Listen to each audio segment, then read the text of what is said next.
Hello, and another very fine fly Friday 15 with Sharon Cutter Smooth, EP Digital, Nanco Arrow, New Age Nerds. Welcome again, New Age Nation. Sorry, just playing with some prototypes back there as that awesome intro goes through. I love it. It just gets me in the groove every time. So, welcome again to Fly Friday 15. Excuse me. So, dive into the topic of the week.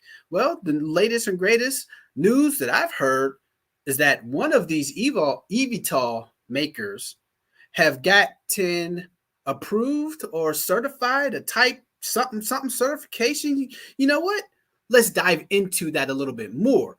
Archer Aviation, one of these eVTOL flying car developers, heard it from the grapevine that they have been approved with a type certification, right?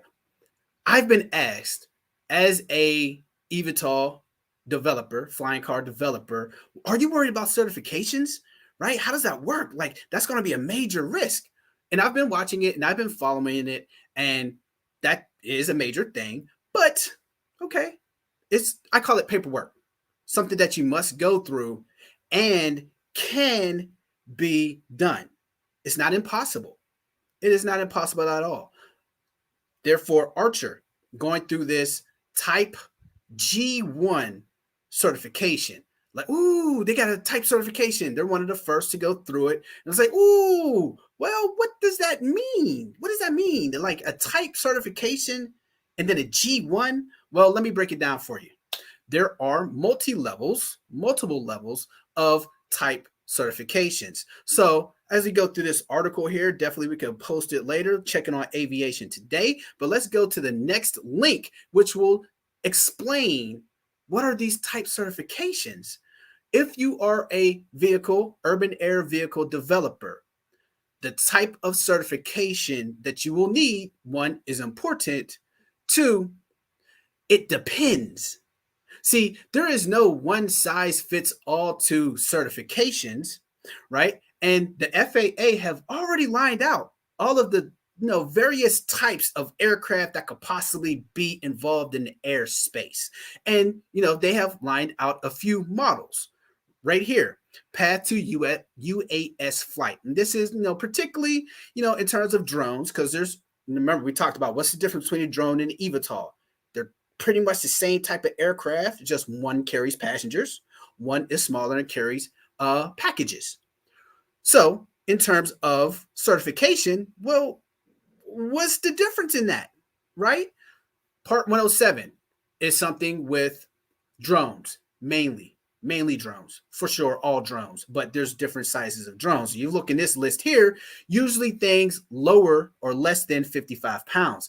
But if you look in there, there's a Class G aerospace. Well, wait a minute. If Archer got certified for Class G1 type certification and drones are, Class G aerospace, well, what's the difference? There's no difference. The Class G, which I'm guessing the type certification that they have. So there's a type of aircraft and a class of airspace.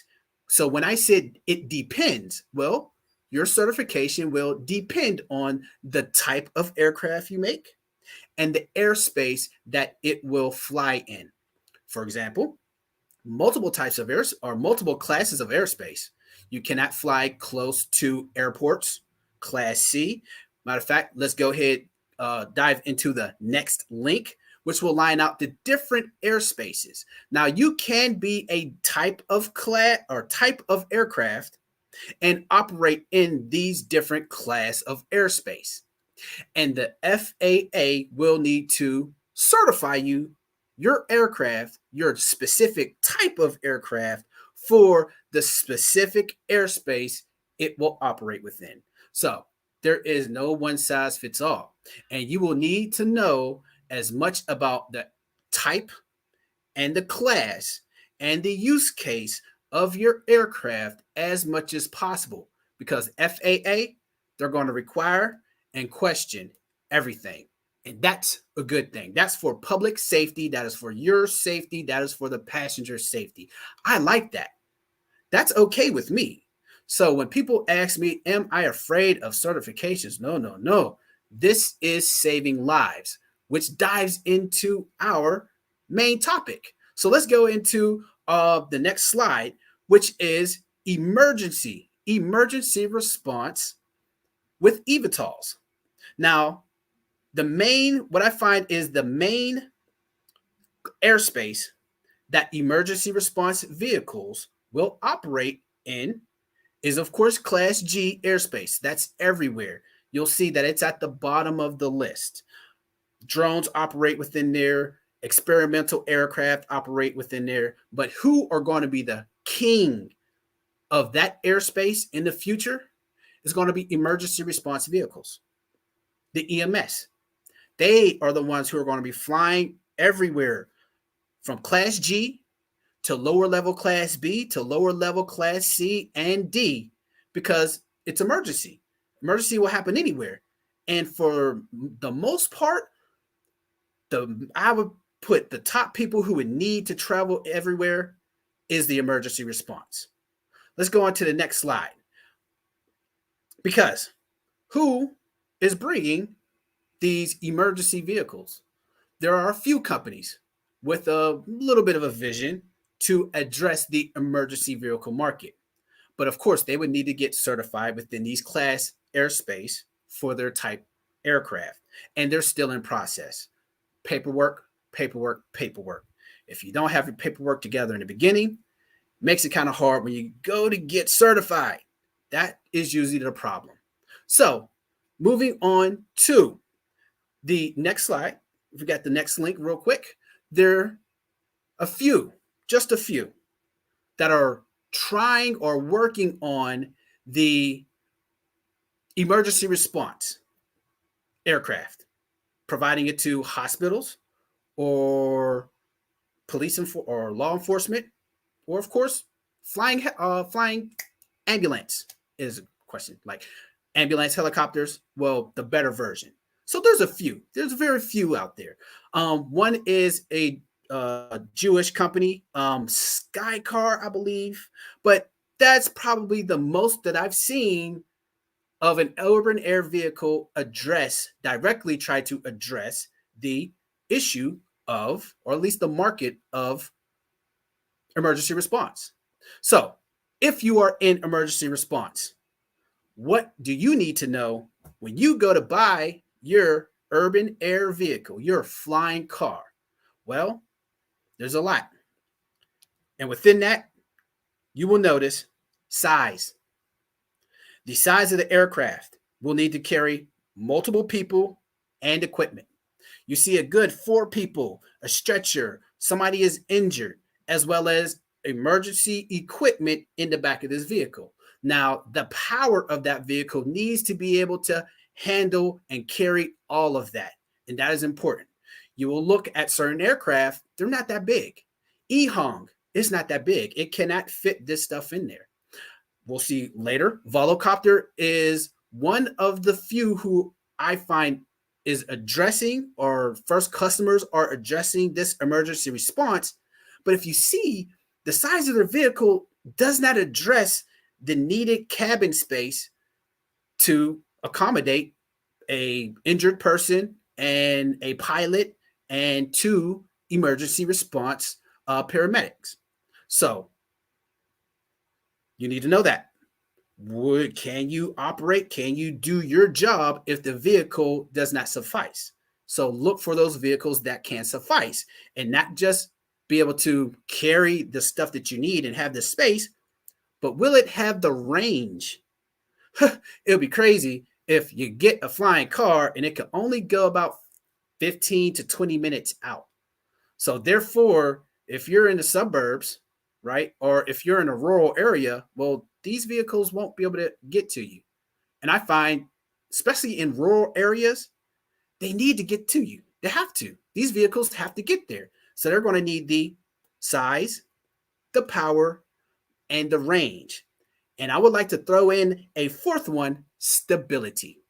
Now, stability is when you're injured and you're moving around, well, they are, it needs to be a comfortable ride, smooth ride. Shaking and moving around does not serve or benefit the patient on their way to the medical facilities, on their way to the hospital.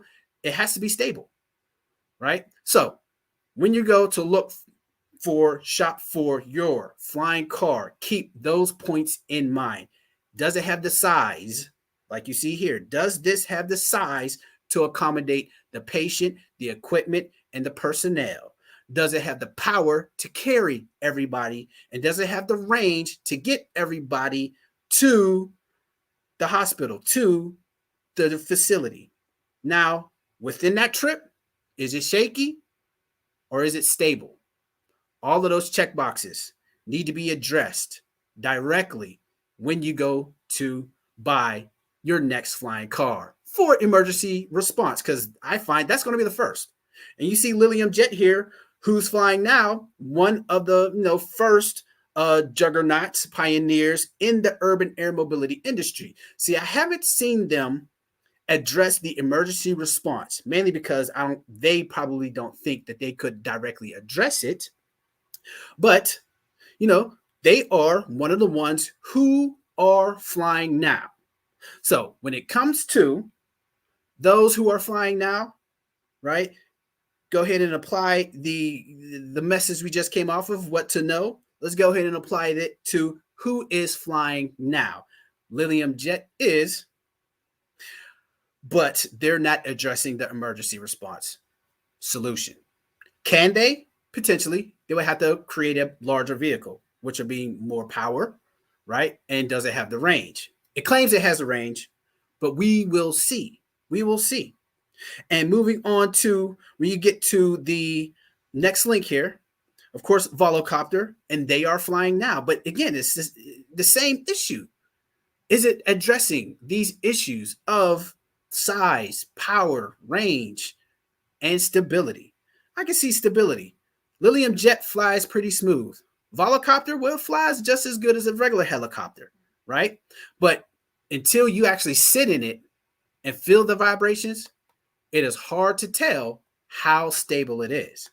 But at least they are flying now. They are testing now. They are, in the process of getting more certifications, right? And when it comes to certifications, it's a chain of certifications. It's not one certification wins all. You need certification for this airspace, for that type of aircraft, for this type of system in this region, right? Both of them and a few others are directly working on building out their aircraft for certain situations. For our need, today's topic, emergency response, well, they're working on it. That's all we have. They're working on it. And that's who's flying now. So on to the next segment. Well, what's next? What's next with these vehicles? We got a few flying now and, some others being certified, right? Well, I've gone over a lot of points, especially like, what's new and, what to know when you go to buy. But what's going to cost? How much are these vehicles going to cost? In order for, if I am a hospital, if I am a ambulance service, if I am a paramedic that wants to start a new business, I see these urban air vehicles, these new flying cars being something of the future. They are a must, right? But how much are they? Ooh, I already have a helicopter, is what I'm thinking. You've seen a lot of companies and hospitals and law enforcement with helicopters. Now, will these eVTOLs be more or less than helicopters? Well, that's what's going to happen next. A price point, a price setting. After all of the certifications, after all of the work is done, because they still haven't really disclosed their true price points. They have many companies, when I say they, a few companies who have produced, who have been certified, have not disclosed the specific price point at which they cost. All to be determined. So that's what's next to see. People want these vehicles. They see the need. And companies are still working on providing the direct benefits to, provide the different use cases. But how much are they going to be? Now, that's a question for next week. And I would love for y'all to tune in once again on the Fly Friday 15 with Nanko Aero, Sharon Cuttersmooth, EP Digital, New Age Nerds Nation on Fly Friday, dropping you the newest and latest information to help you get a sense of flying cars, because they're coming, and they're coming in hot. Here we go. Peace be upon you all. Stay fly, people.